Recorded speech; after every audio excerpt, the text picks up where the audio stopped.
साथियों, आज का टॉपिक इंपॉर्टेंट है। यदि आप लोन डिफॉल्टर हैं, लोन नहीं भर पा रहे हैं और लोन को सेटलमेंट करना चाहते हैं तो ये वीडियो आपके लिए बहुत ही इंपॉर्टेंट है, क्योंकि लोन सेटलमेंट करने के बाद भी कई लोगों को फोन करके कहा जाता है कि आपकी ये पेनल्टी बाकी रह गई, ये इंटरेस्ट बाकी रह गया, इतना अमाउंट आपका ड्यू रह गया, जमा करा, और लोग परेशान होते हैं। इसीलिए साथियों, एक बात ध्यान रखना कि जब भी कोई एनबीएफसी या बैंक आपको लोन रिकवरी का प्रस्ताव देती है ना, आप उनसे कहो कि मुझे लोन सेटलमेंट लेटर दो। आप लोन सेटलमेंट लेटर लो और उसको अपने एक्सपर्ट एडवोकेट से वेरीफाई कराओ कि ये लेटर सही है कि नहीं है। आप इस मामले के अंदर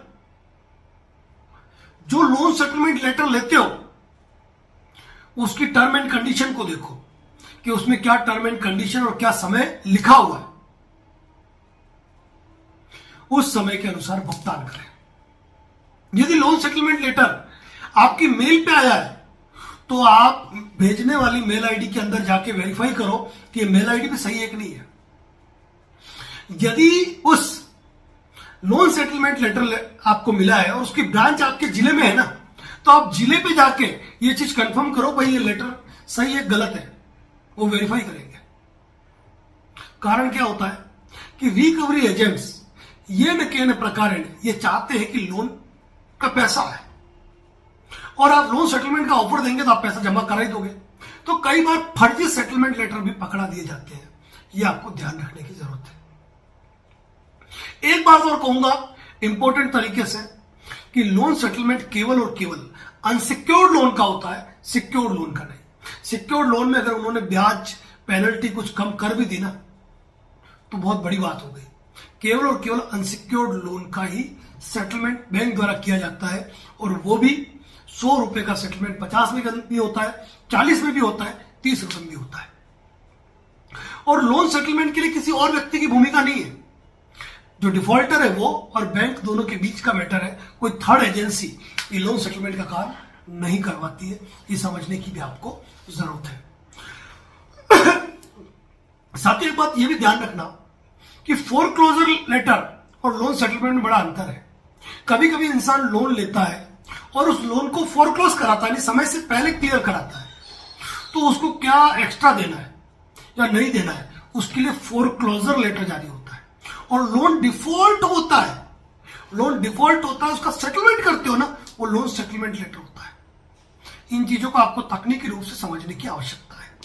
तो लोन सेटलमेंट जब भी करें ना, बड़ी सावधानी रखें। लोन डिफॉल्टर से जुड़े ढेरों वीडियो हमारे इस YouTube चैनल पर पोस्ट है।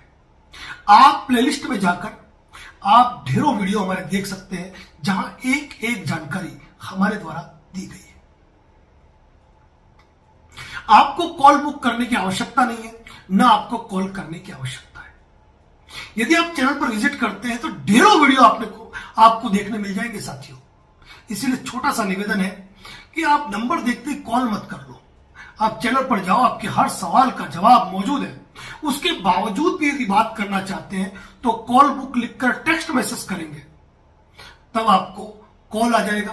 क्योंकि जब किसी का कॉल बुक होता है ना, एक बार बात नहीं होती है, दूसरी बार भी बात होती है, तीसरी बार बात भी होती है, चौथी बार भी होती है, पांचवी बार भी होती है, क्योंकि व्यक्ति को चाहिए टोटली सेटिस्फेक्शन एडवाइस। तो उसके लिए बिना कॉल बुक किए लंबी वार्ता संभव नहीं है। यदि आप लोन डिफॉल्टर है ना, तो आपको कोई कॉल बुक करने की आवश्यकता नहीं। आप तो चैनल पे जाओ, ढेरों वीडियो है, देखो। और आपका कोई साथी यदि लोन के दलदल में फंस गया है, लोन रीपे नहीं कर पा रहा है, थक चुका है, रिकवरी एजेंट धमका रहे हैं, कोर्ट प्रोसेस हो चुके हैं, तो इस वीडियो का उसको लिंक जरूर शेयर कर देना, ताकि एक नया आत्मविश्वास और हिम्मत आएगी उसमें कि किस तरीके से वो अपने मैटर को डील करे।